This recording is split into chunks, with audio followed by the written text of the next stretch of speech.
Hey guys, welcome to the Liberal Hive Mind, a channel solely focused on exposing the abundant hypocrisy of the left. You know what's something that's certainly not aging well? During Donald Trump's first term, all we ever heard, especially during the early days, the first 2 years before the 2018 midterms, was that Donald Trump has the lowest approval rating of any president. Donald Trump is the least popular and most disapproved president ever. Nobody likes this guy. He's the worst. That's all they ever told you. But for the most part, it was all manufactured. The system was rigged against him. The left-wing media industrial complex was running 99% negative story 24/7, 365 days a year, anti-Trump propaganda shoved in everybody's face, not just in America, but frankly across the world. It was non-stop Trump bad, Trump bad, Trump bad, Trump bad, with a bunch of phony, salacious scandals surrounding him, which created this illusion as if Donald Trump was the worst ever. But what's funny about that, at least in hindsight and at least now, is that even with those circumstances, with arguably the toughest circumstances you could possibly imagine any president to have to endure, Joe Biden's numbers are even worse. I mean, think about this. Think about this comparison. Donald Trump, a political outsider, a man who's literally a billionaire with a gold toilet, and it was a reality TV show host who came in with the lowest of possible expectations and had the media viciously attack him and all kinds of phony, salacious narratives about him propped up constantly. Even that guy, and then factor in all the phony polling data and the fact that all of the polling data oversamples Democrats by virtue of population split and demographics. Despite all of that, Joe Biden is now less popular with lower approval and higher disapproval and lower favorability overall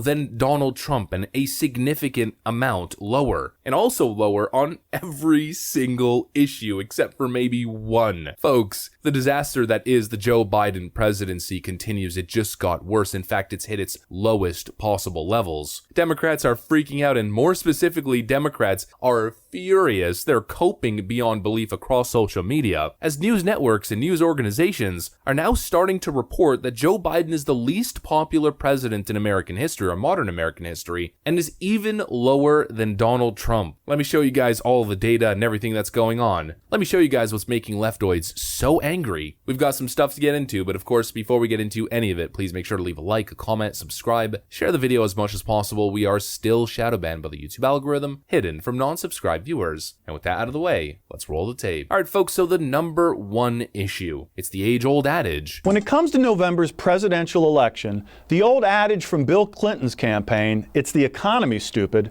It's the economy, stupid. Joe Biden keeps telling us this. My plans are to produce the strongest, fastest, most widespread economic recovery America has ever experienced, with record jobs, new record small businesses, and wages rising. He keeps telling us just how good everything is. But again, like I've been covering in so many of my videos, it's just not working. In fact, it seems as though most of the American public, I think, is getting a little bit nostalgic over what we can refer to as Trumponomics. The latest Quinnipiac numbers just got released, and Interactive Polls puts it all into perspective with the perfect comparison. Trump versus Biden polling the economy. Joe Biden's approval on the economy, right now, based off the latest numbers that we've received from Quinnipiac, have him at 28% approval on this issue and 64% disapproval. If we go back to December 2020, once again with Quinnipiac, not exactly the most favorable polling outlet for Donald Trump, his approval rating on the economy was 52%, with only 42% of the public disapproving. Trump's net approval on the economy was 46 points higher than Biden's by a pollster that overstated Democrats by 7.1% in 2020. Disaster. D-I-S-A-S-T-E-R.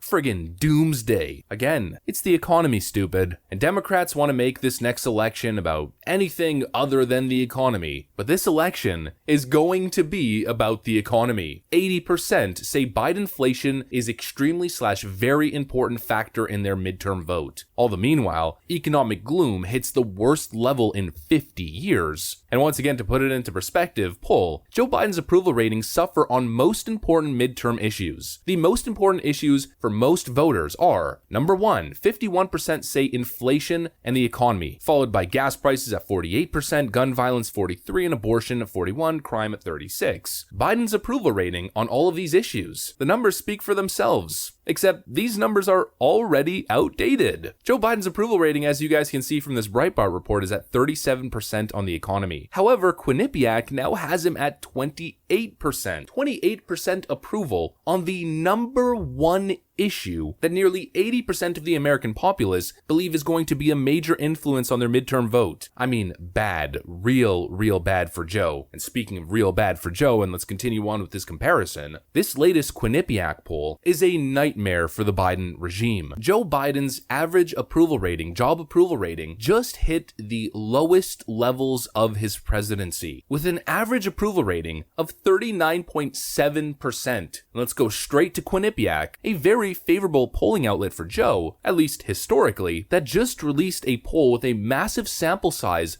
of 1,413 registered voters. So not adults, not likely voters, but registered voters. And Joe's current approval rating sits at 35%. 35. This is after the last couple of weeks where Democrats have been trying all kinds of new messaging. They've been trying to politicize so many different issues and make the midterms about literally anything but the economy. I've been trying to debunk this narrative that I've been seeing conservatives on Twitter push, that Democrats just got a gift for the midterms and now they stand a chance with their back in it. Absolutely not. The president's approval rating just hit 35% in an oversampled Democrat poll from Quinnipiac. 35%. And let's do a comparison. Here's Donald Trump's real clear average job approval over his entire presidency. If you go on the chart here and we go to 2018 for the month of June, Donald Trump's aggregate approval rating was anywhere from 44.6 to 43%, meaning Donald Trump, with the entire world against him, with multiple phony, salacious, manufactured scandals targeting him,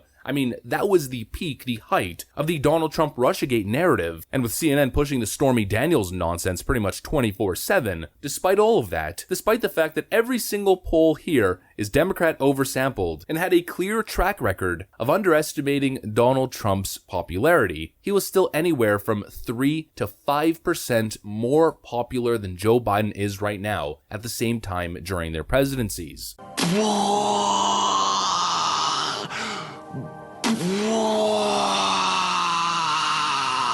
Disaster. Left-wing brains are melting, and the narrative that Donald Trump is the least popular president in American history. We see these lefties all the time. Ooh, Honnold Glorf, twice impeached, single-term president. Well, apparently that guy is more popular and has a better legacy already than sleepy Joe Biden, the most popular president in American history. Bunch of clowns. And it's so unavoidable, it's such a beautiful thing that now even CNN is reporting on it. CNN, Biden's net approval on the economy at this point in office is tied for the lowest of any president in the last 40 years. Take a look at this screenshot right over here. Joe Biden all the way at the bottom, -26, tied with Jimmy Carter in 1978 as the biggest presidential disaster in modern American history. Game over. And seeing Joe Biden in his White House desperately trying to manage this disaster and turn things around has been truly and utterly pathetic. From blaming everybody else from himself, from telling us it's the greatest thing since sliced bread, to the most hilarious excuse that it's not his fault, but actually it's the media's fault, is a complete farce. Yes, Joe, your problem is that the media is biased against you. I want to cuss so bad, but I just can't. What a joke. The most media beloved, the media darling Joe. His problem is media coverage. And speaking of those two ideas, actually they come together perfectly for this example. Speaking of Joe Biden's pathetic attempt to try to turn this thing around, and his excuse on his job performance and approval isn't his fault, but it's actually media coverage. Here's Joe Biden going to Jimmy Kimmel in his desperate attempt, pathetic attempt, to turn his presidential approval rating down. He goes on Jimmy Kimmel Live and blames the media. No question So there's about a it. lot of major things we've done. But what we haven't done is we haven't been able to communicate it in a way that is, let me say another way. Well, see, that's kind of perfect. Yeah, Well, we haven't been able to communicate But it. look how the press has changed. Mm-hmm. Look how the press has changed. It has changed. Oh, listen, I get it. I know you overstand it. Yeah. You don't just understand it, you overstand it. But here's the deal. One of the things is that it's very difficult now to have even with notable exceptions, even the really good reporters, they have to get the number of clicks on nightly news. Mm-hmm. So instead of asking a question, anyway, it just everything gets sensationalized. in ways that, but I'm convinced we can get through this. We have to get through it. I mean, totally incoherent to begin with. He claims there's a lot of major things that we've done, can't name a single thing, and then says, well, there's just been an issue with the media to communicate it. Joe, I think if there's an issue communicating all of these major successes that you've done, maybe the communication breakdown or the communication fail is you, who literally can't name a single thing you've done. And it's not the media's problem, it's your problem, because the thing is, you haven't done anything, at least nothing of real value. What a clown. I think a lot of people are looking back to those 4 years of Donald Trump and thinking, what was I thinking? Buying the CNN and MSNBC narrative. Orange man with mean tweets doesn't seem so bad in hindsight, now does it? That's what I got for you guys though. If you enjoyed this video, make sure to leave a like, a comment, subscribe. I'm gonna get back to work. I want to thank you guys for watching, and I'll see you on the next one.